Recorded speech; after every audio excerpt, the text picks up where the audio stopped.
Bonjour, j'espère que vous allez bien. Je suis contente de vous retrouver dans cette nouvelle vidéo où je vais vous parler des besoins.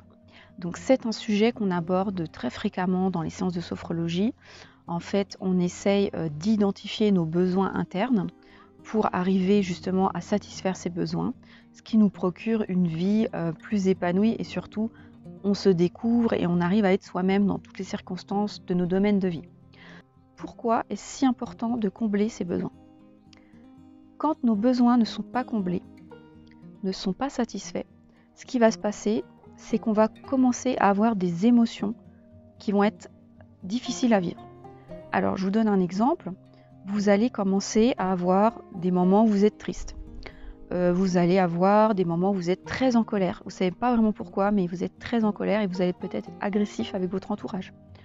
Vous allez avoir des moments où vous êtes très angoissé. Voilà, vous allez perdre un petit peu, si vous voulez, le sens de votre vie. Vous allez dire, ok, j'ai des journées, je suis en automatisme. Je me lève le matin, je vais travailler. Mon travail répond peut-être pas forcément aux besoins, mais je ne l'ai encore pas identifié à ce moment-là, mais je me dis, bon, ok, je fais ça, bon, il faut bien travailler. Et vous allez toujours être en train de forcer, en fait, dans toutes vos activités, dans tous vos domaines de vie, parce que ce n'est pas des choses qui vous correspondent vraiment. Et vous allez avoir, du coup, une énorme énergie à mettre en place pour arriver à faire tout ce que vous devez faire dans votre journée. Le soir, vous allez être complètement crevé. Voilà, ça c'est un indicateur que vos besoins ne sont pas satisfaits, qu'il y a des choses en latence qui attendent.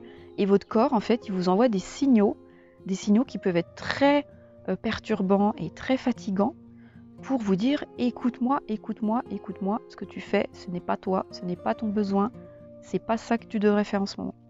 Alors on peut rester des années comme ça, sans s'écouter. C'est pour ça que c'est très important d'écouter ses émotions et surtout les émotions qui sont négatives, on va dire, parce qu'elles nous envoient un signal. Si à chaque fois que vous allez au travail le matin, vous avez mal au ventre, c'est peut-être que c'est un travail qui est à l'inverse de vos besoins et de vos valeurs profondes. Donc il ne faut pas démissionner du jour au lendemain, mais il faut peut-être faire un plan sur quelques mois ou années pour faire autre chose. Voilà, l'idée c'est déjà d'identifier si ça va ou si ça ne va pas.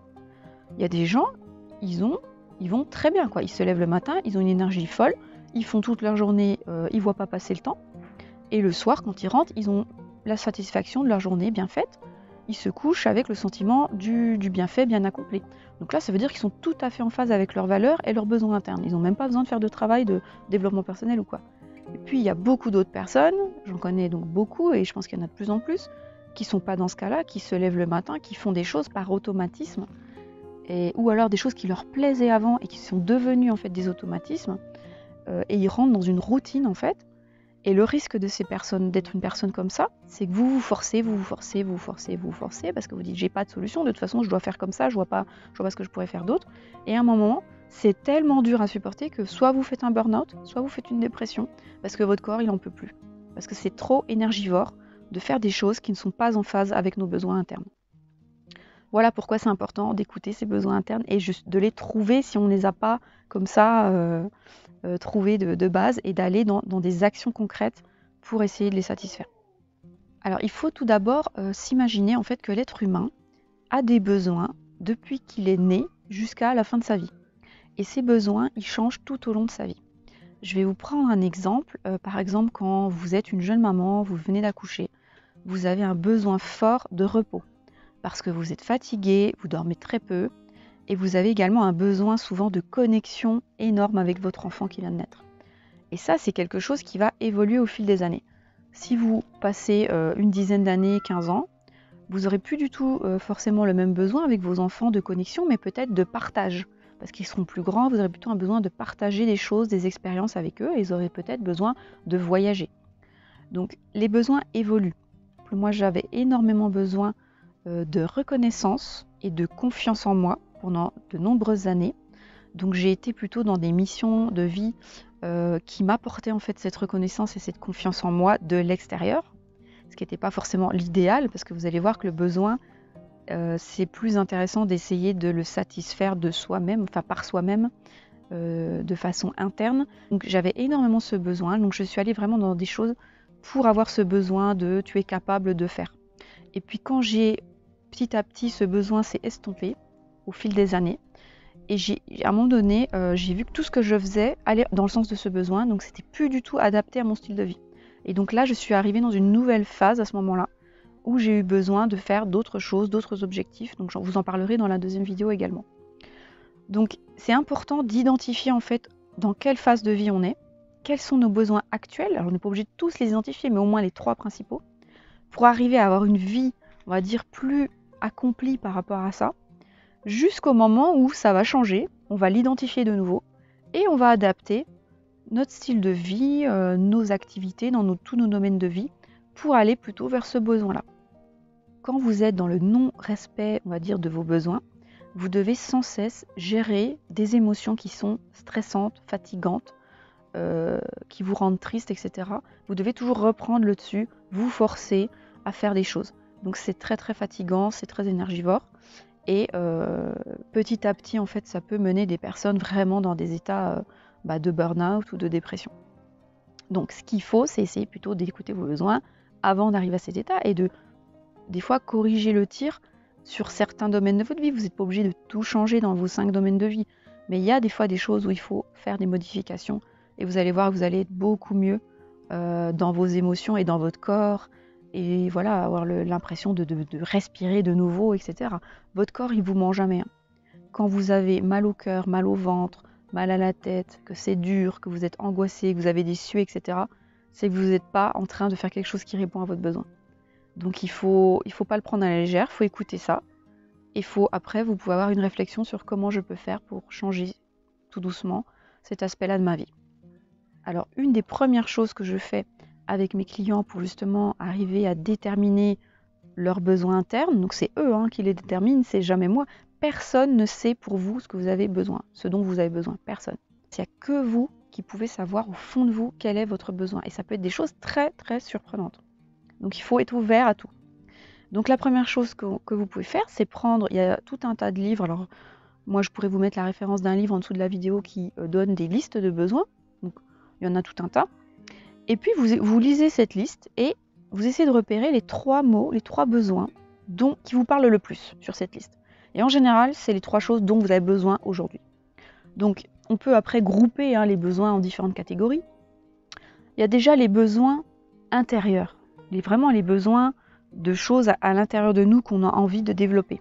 Donc par exemple, il y a le besoin de repos. À l'intérieur de nous, on se sent fatigué, on a besoin de repos. Le besoin de mouvement. Il y a des gens, ils viennent au cabinet, ils me disent, ils voient ce mot mouvement, exercice. Ils me disent, ah, mais c'est ça que j'ai besoin de bouger mon corps physique.